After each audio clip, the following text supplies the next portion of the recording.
Après la mort de Charlemagne en 814, le pouvoir royal est très affaibli.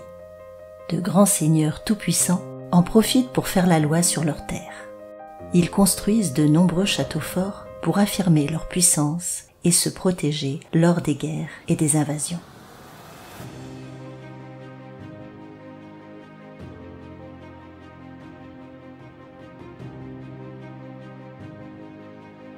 Le 9e et le 10e siècle sont marqués par de fréquents raids vikings qui entrent dans le pays en remontant les rivières.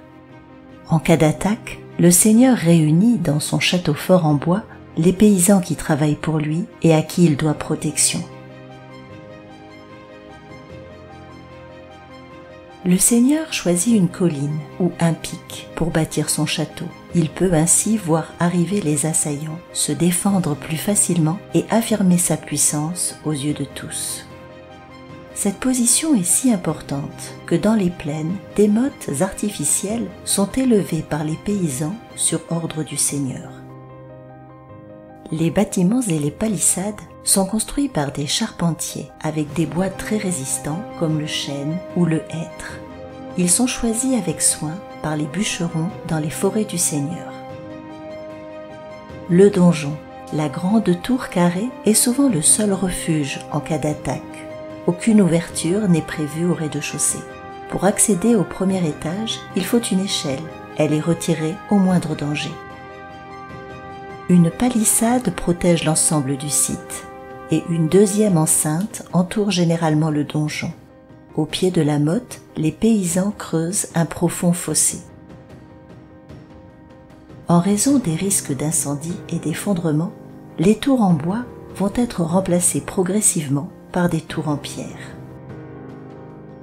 À partir du XIe siècle, le roi de France veut imposer son autorité dans le royaume. Mais les grands seigneurs résistent et élèvent de véritables forteresses en pierre pour montrer leur puissance.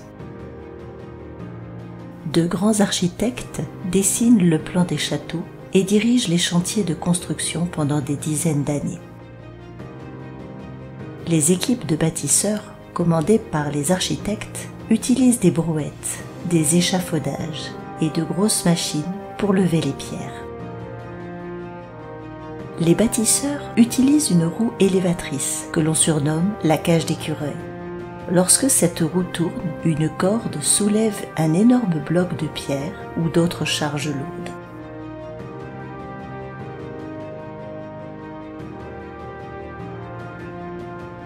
Les châteaux sont rendus forts grâce à d'épaisses murailles. Les remparts, larges de 3 à 4 mètres, sont surmontés de créneaux. Tout autour de la muraille, l'architecte prévoit des fossés ou des douves. Un fossé est une longue tranchée creusée dans le sol, servant d'obstacle autour du château. Il existe des fossés secs ou des fossés remplis d'eau. Une douve est un fossé rempli d'eau. Les portes fortifiées permettent de contrôler l'accès au château. Les assommoirs sont des ouvertures défendant en général une porte en permettant de jeter des projectiles sur les assaillants. La porte du château est protégée par un pont-levis. Le passage principal du château est défendu par une herse qui peut être abaissée en cas de danger. La herse est une grille en fer munie de pointes. Les tours autour des remparts permettent une meilleure défense. Le créneau est une ouverture régulière au sommet des remparts et des tours.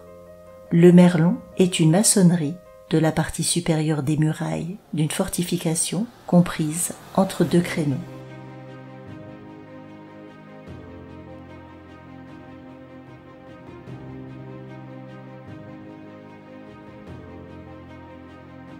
Le donjon est la tour principale, la plus haute du château. C'est en général la résidence du seigneur.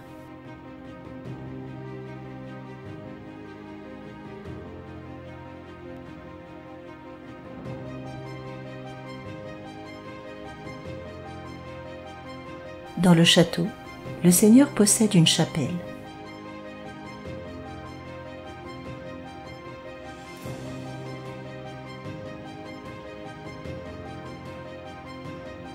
Le chemin de ronde est une plateforme aménagée au sommet du rempart et permettant à la garnison de circuler pour la défense et la surveillance.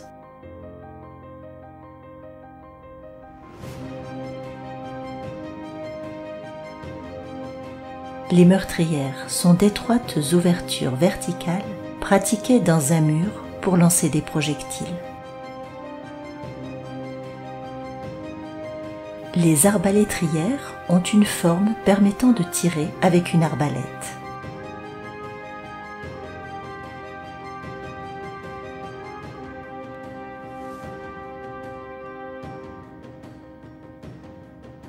Une guette ou échauguette est une tourelle accolée à un mur ou à une tour du château et destinée à servir de poste d'observation élevé à un guetteur, d'où son nom.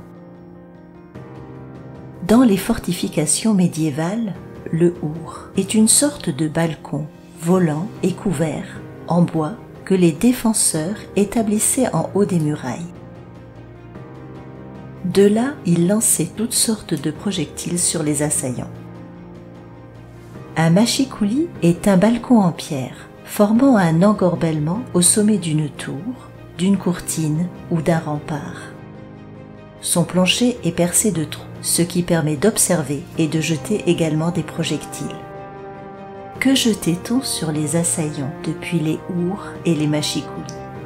Des pierres et des boulets, des morceaux de bois, de la chaux vive ou du sable brûlant, de la poix chauffée, matière collante produite à partir de la résine de pin, des cadavres, mais ni huile ni eau bouillante.